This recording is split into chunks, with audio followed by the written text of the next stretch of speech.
Hello guys, so I'm trying to fix this issue that we're having here of so hello guys, so now good evening and welcome to our evening broadcast. I'm sorry for that little disappointment with the network. All right, so the biggest news of the night, what they hear so far this evening. Now the fact say Arsenal won hastily do some exit plans. Again, they are planning to sell four players ASAP, like with immediate alacrity. Now, who are the players we asked and they plan to sell according to our monitoring spirits, where they call Sports Cater? So we are hearing that Arsenal want to sell Nuno Tavares, they want to sell Nicolas Pepe, they want to sell Rob Holding. Now, part of the people they want to sell, at the same time, they want to sell Kyrian Tierney. You get so then go realize some funds where they go use buy some new players, bringing some incoming. Among all these players, so they want to sell. I don't really get any issue with Pepe. I don't get issue with Holding. I don't get issue with Tavares. Where I really get issue now, Kyrian Tierney. Why not give this guy a second chance? To stay based on say Julian Timber don't get injury because we just need the guy.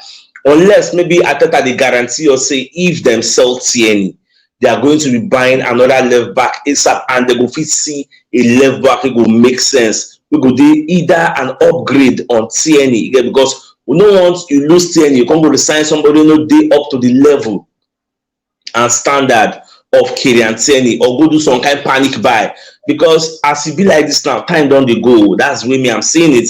Today is 15. Yes, so how many days remain before transfer window don't close? So that is my own. Now I see somebody in the comment section they mentioned Laporte. Now Man City from reports over here, no one sell Laporte give Arsenal. Man City are seen Arsenal as their biggest rivals. They don't at this point now. Man City believes they do mistake to sell Gabriel Jesus and Zinchenko to us, even though we gave them the money they were looking for. So for that reason, they will not like to strengthen us again. Man City actually prefers to sell Cancelo to Barcelona than to sell him to Arsenal. You get? Remember what Xavi talked for the media setting? Do you know that Xavi came out in the media and said for January, they wanted to sign Cancelo on loan. Man City say he's not available. But at the same time, the same Man City gave Cancelo on loan to Bayern Munich. In fact, at a point, then with Man City, they already agree. So, okay, we'll go sign the player for you. All of a sudden, Man City change their mind. Say, maybe the player go join Bayern because they are seeing Baka as a threat. So now, so it be for the EPL, they no go sell them to us. Now, when you look at Arsenal squad, remember we still have a Tomiyasu. We still have a Ben White. We still have a Cedric Suarez, who is like maybe the fourth or third name in the pecking order of fullbacks. So Cedric Suarez and maybe Ben White, they will day for the right back area. Tomiyasu and Kyrian Tierney will be drafted to the left back area. Remember, I said Gabriel Magalhaes is expected to be back against Crystal Palace, so we'll see get our first choice partnership of Gabriel Magalhaes and Saliba. They will see get then for their back. We'll come get people like Holding and Kivio. Unfortunately, now so that the things we'll get now. Then for that left back, we'll have a Tomiyasu and Tierney there. Two of them go to man there. Then for the right back, Cedric Suarez is going to be resurrected and we'll pair him with White. In case anything will happen, maybe White starts, 80 minutes, maybe White on gas out, you throw in Cedric Suarez. These are our present options. No get any choice. So Arsenal need to make sure in the remaining days for this transfer window, we must know how we go play. Now look at the things we have now. We have a Tomiyasu who is an injury-prone player. If you give him consistent games, he's going to get injured. We have a Kyrian Tierney who is an injury-prone player. If you give him consistent games,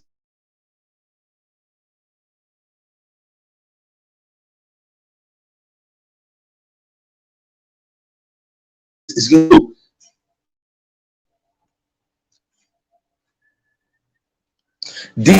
These are some of the issues what will they talk about. So that is why for me, I would say make them still leave Kyrian Tierney for Arsenal, making still stay. For me, it will make a whole lot of sense. All right, so away from that now, so this is like opportunity more use and welcome David Raya. Now, do you know that Arsenal don't finally officially announce the deal of David Raya where they make with Brentford? Now, the deal now initial £3 million loan fee. You get so after the loan fee, Then they go pay the 27 million package at the end of the season. I beg Oga Oyekunle Opeyemi said network dey bad. I beg let me know presently now, is the network bad or is it good? So I go switch. Whether not for inside, I've been a general. So let me know presently now. I beg make I know what they do. All right, so David Raya, welcome to us now. So away from that, so Gabriel Magalhaes, there was an interest in him from Saudi Arabia. So initially, I did say maybe Arsenal was sanctioned because the way they trend today, but what's in at the here now, we say the guy never no issue for inside, saying they okay. You get so no issue, saying love Arsenal is not going anywhere. You get so according to what's in at the here now. Say, they go anywhere, he loves to stay at Arsenal and make it be like that because this Saudi Arabia, I'm not just understand, they take the money, they bust everywhere, they scatter people plan. Do you know that they came for Salah? You get Salah with Liverpool, and Salah talks saying they open to leave, but may Liverpool decide. Say if Liverpool won't sell them, in they open to leave. If they want me to stay, in they open to stay. Look at how Saudi Arabia is disrupting the flow of clubs. They cost big for Fulham. Mitro the same must leave. they cost for her everywhere. No, they don't come for our players again, I beg. First where would they go? Now, interestingly, do you know that the PGMOL gets? I'm supposed to talk to network is bad. I bet let me know now. Some people say network good, some say network bad. Let me know whether it's a general issue. Gets okay. Oga just say network is cool now. So let's proceed. Now the PGMOL, who are the referee body, gets when they're in charge of the referee association for the EPL, they don't come and say, apologize. So Wolves. Based on the match where Wolves and Manchester United played yesterday, Wolves had a late penalty call where the referee, the VAR officials, they failed to give Wolves that penalty. So for that reason, the PGM might not come outside talk say yes, they made a mistake that Wolves supposed to get penalty. But so Nana jam person again. So imagine just beginning of the season when they get controversy. If VAR cannot catch all these little things where they cause controversy, why do we have VAR? Because many pundits are coming out now to complain, say if all this, we dey feel say the introduction of VAR supposed to make us they talk about a lot of controversies. No, so that we're not going to debate on so many things, but VAR don't turn to part of the debates. We are even talking about the VAR, which is not supposed to be. I beg, anytime we play, when they don't bring all this kind of issue come our own side, I beg. And I see somebody they mentioned say Zinchenko, Alpha say, I did forget to mention his name, saying himself be left back. Well, Zinchenko never play for us this season now. So I don't understand what's in this up. It is either that guy is not 100% fit. I don't know what's really this up because Zinchenko has not played for us. He did not play for us in the preseason, even though he played the charity game. But for us, now he has not represented us this season, either in preseason or the main season. So what's really the stuff behind the scenes? So I don't know if we don't start this season strongly. And like this, we want to win the league. Now, what's they confuse me? Against Crystal Palace, if we're going to be playing our right back with Pat, all those kinds of things, Crystal Palace, they don't come play. They go there, sell house park for there. They go para for us. So we go there, go to play. So they go knock us. Like I said tomorrow, no deal. So we must be very, very careful and try to improve on the way we play the last time. So we're not going to do any experimentation on that because fear don't they catch me now. Everybody don't they sick, don't they fall injury, but it is what it is. So now, away from that, so Edu Gaspar, the upcoming psychologist, say David Raya is a top quality keeper. We are adding quality and depth to our squad so we can perform at higher levels. Remember that next season we'll be playing Champions League and we'll play EPL. If you be say one keeper going to play Champions League, one keeper going to play EPL. Because when you look at Man City, remember when we met Man City at the Community Shield and we see that their second choice goalkeeper Ortega. I was very, very happy to say, thank God, no be Elders, Now Ortega did no, he said the Ortega gone as senior man. The guy they make saves like mad. The guy made so many saves against us. For the first half, it was supposed to knock Man City like 2-3-0. But the guy don't keep everything out. They save everything there. So I don't understand how they go, but it is what it is. We just free. I just happy so we don't get another good goalkeeper. So let the competition for the top place, for the first choice, begin again. Now, do you know that Chelsea are copying Arsenal transfer model? Because when you check now, Chelsea don't agree a deal for Moses Caicedo. Same today, Chelsea don't agree a deal for Moses Lavia. This Lavia from Southampton. Do you know that they've agreed a deal for the guy? The guy doesn't they go join Chelsea, no join Liverpool. Also, today, at the year I'm again say Chelsea don't activate the clause of Michael Olise of Crystal Palace, £35 million. They activate them. They are just signing crop of young players. No players, so they say they'll be world class or anything, but players that have great potential to succeed in the future. They are trying to secure their own future in the next 3, 4, 5 years. Get say it will make sense. Even Oga Okpeyemi, they say Bayern Munich don't say they won't sign Ortega. I read the report also now. Man City say they know they sell the Ortega, so they need the guy for the long term because you need a very good first choice and a very good second choice to get. So now, so you just be so. Men have to watch out for this Chelsea. Look at the way they played against Liverpool. They go build momentum from there. You see this season. It is true, say we dey aim high, so we won win the league, but it no go easy because the way this Chelsea, they go be outsiders. And number one, they say they are not playing any European football. Their only focus is the EPL and the cups, and they have so many players for just little competition. So they could play one match and rest for like maybe 10 days. Play second match, rest for 10 days. At the end of the day, watch out for this Chelsea. They may break into that top 4. It will shock everybody. Because me, I don't want to suspect them. I don't want to look them now. So that's what me I say.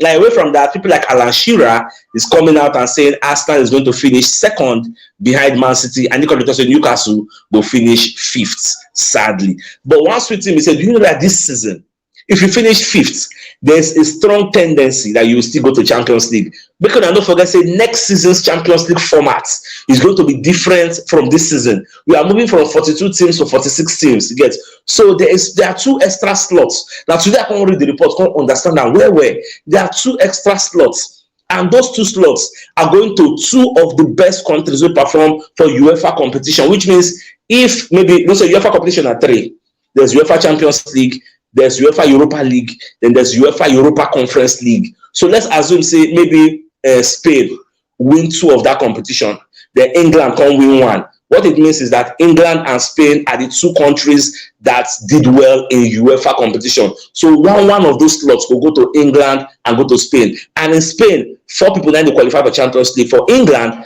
4 people now they qualify for Champions League. What that means is that there will be 5 qualifiers from those 2 leagues. Get if now Spain win all the whole 3 UEFA competition, the 2 slots will be going there because the slots are for the best 2 countries in UEFA competition. So this season, the enter now, the race will be for the top 5, which means 1, 2, 3, 4, 5 are going. Now, according to the reason, say there's a situation whereby if you be saying assist, then you go even finish. Look at the situation whereby maybe Man City win the Champions League. They no come finish for the top 5 for England, but they're expected to come and defend their crown, which means the top 5 will qualify. At the same time, you will win only for the top 5. Like I'm just looking at that outside scenario, like winning the Champions League. I did not qualify from a native country. You join the top 5, and it becomes 6 qualifications from the country. Watch out for that. Even though they no explain for UEFA rule, but me just think outside the box and say, what if? So we just keep our fingers crossed and watch everything go. So, my dear Arsenal lovers, this is actually the evening news. So it's like coming out your way tomorrow, as usual. I get out.